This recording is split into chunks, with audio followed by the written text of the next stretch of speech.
does the government have a role in this? Should we have these benefits? Is it bad? Should we just give out blank checks? Like, this is the government's role is for the welfare of its people. The government's role is for the common good. However, that does not abrogate the church's responsibility. Father Steve Williams here, along with Donald Paul Maddox, our co-host of Saints in the Parish podcast.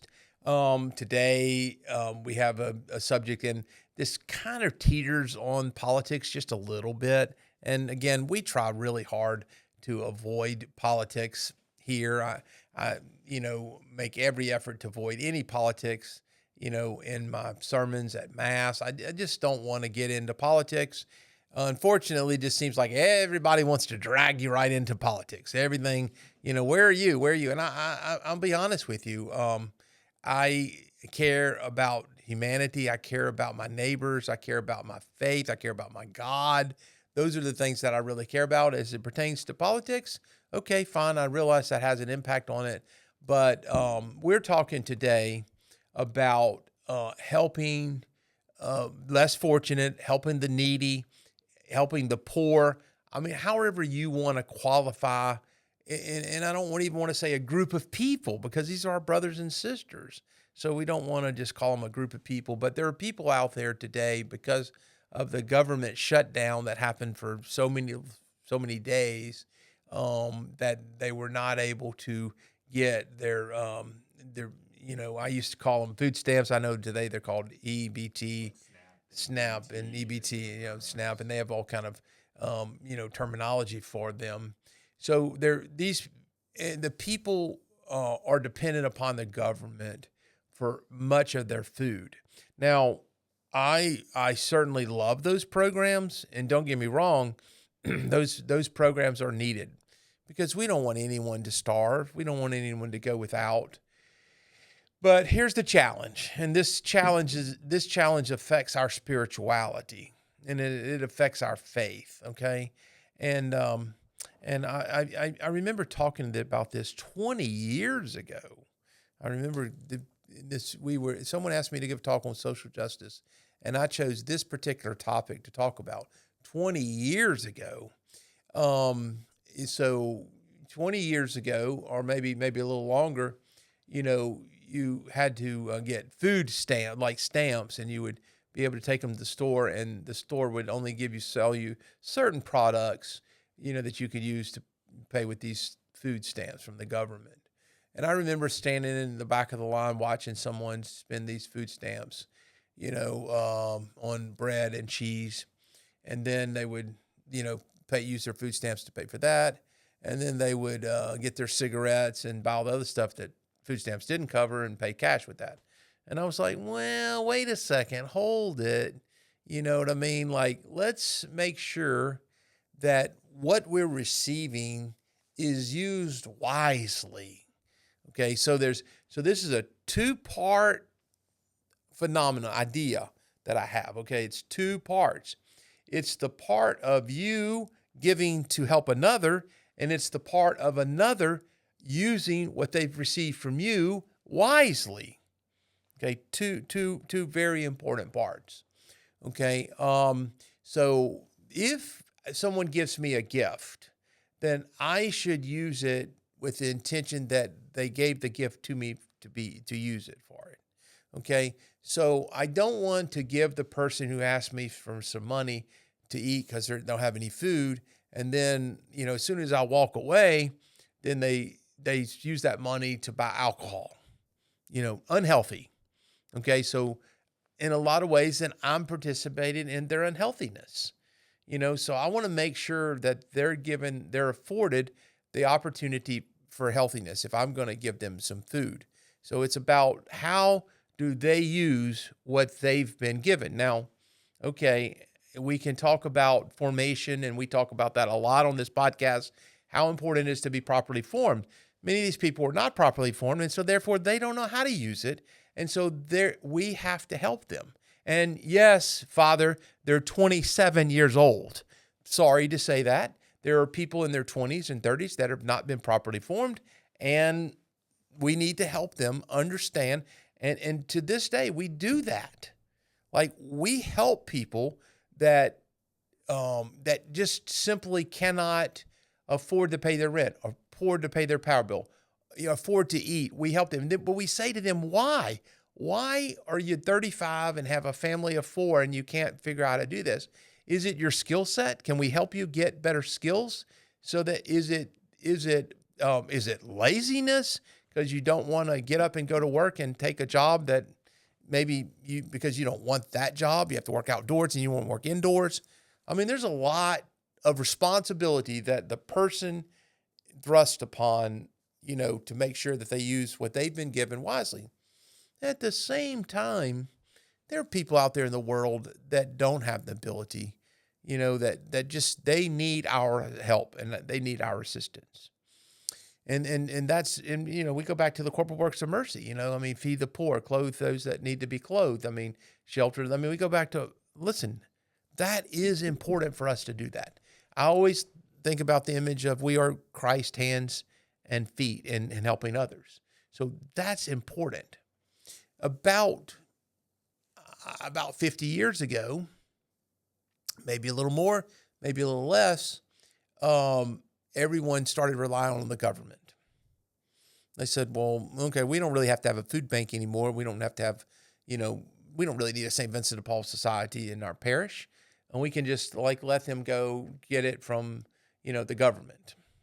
Okay. That was the common, the government. You remember, you may not remember this, but they used to have cheese lines, and they would have a truck would show up and people would line up and and the government would give out all this bread and cheese and milk and all of those kind of things.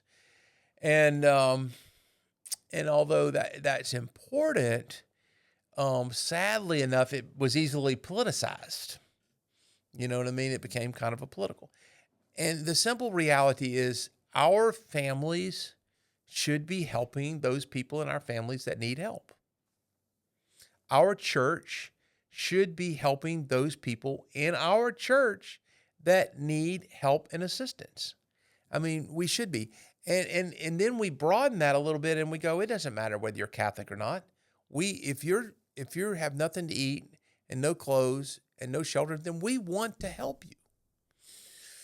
But genuine help is asking the question, why are you at a place in your life where you can't help yourself?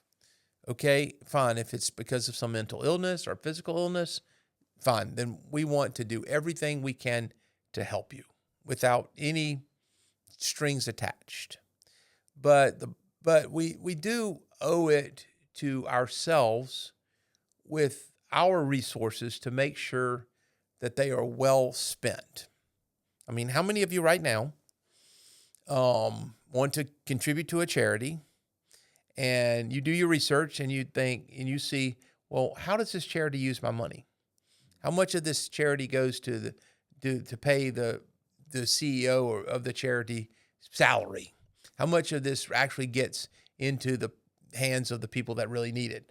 I mean, many people do their due diligence to make sure that their resources, the money that they're contributing, is being used wisely. And that's awesome. And that's good. And so we want to make sure, of those two things, that, that we are helping the people that need help, but also that the people that are receiving it are using it wisely. Yeah. And the current kind of debate, going on of, does the government have a role in this? Should we have these benefits? Is it bad? Should we just give out blank checks? Like this is kind of the political debate. And I've seen a lot kind of taking the politics out in the more Catholic side, that we're also having the same debate. And so I think it's helpful to understand that the government's role is for the welfare of its people. The government's role is for the common good. And so that is what it's supposed to do. So I think as a net benefit, like the government should have these programs to help people. Like that is their responsibility as a government. However, that does not abrogate the church's responsibility to also assist in the ways that the government can't, which is a lot of the spiritual poverty. So the church, like you said, like Catholic social services, when I was in seminary, I got a chance to work with them. And, if somebody comes with a power bill that they can't pay, we do the research to ensure that it's legitimate, and then we pay it for them. And the church is just not this big, huge conglomeration. It's just not a building. It's the people that are going to have to help these others that are in need. And one of the things I used to think to myself, you're standing behind the person that's using their SNAP card. They get a little card and they just use it like the credit card. And I remember thinking to myself, did they realize that someone had to contribute a lot of money to the government through taxes in order that there's money on that card that they're using? Did they realize that? I mean, it almost becomes faceless. You see what I'm saying? And so, like, when they have to come to me and get some food, and I have to actually go to them and give them some food, then, they see a connection that's being made in the name of Christ, in my case. Like, I'm helping them in the name of Christ, and they see that connection, and how important is that? Correct. Yeah, exactly. And again, it goes back to the Catholic principle of subsidiarity, that it should be the local community first. Again, that doesn't necessarily mean that the government doesn't have a role to play. They do. But in a perfect world, or in a world 50, 60, 70, 80 years ago, it was, if you were hungry, you came to your family. If your family couldn't help, you came to your community. You came to your church. You came, and it kind of worked up the ladder that way. Again, it doesn't mean that the government shouldn't help as well, but also we should have the responsibility of helping those closest to us. And so, we have a very active St. Vincent de Paul Society here. I know tons of the Catholic churches around here have food pantries. I worked at one when I was a seminarian, and they gave out tons and tons and tons of food.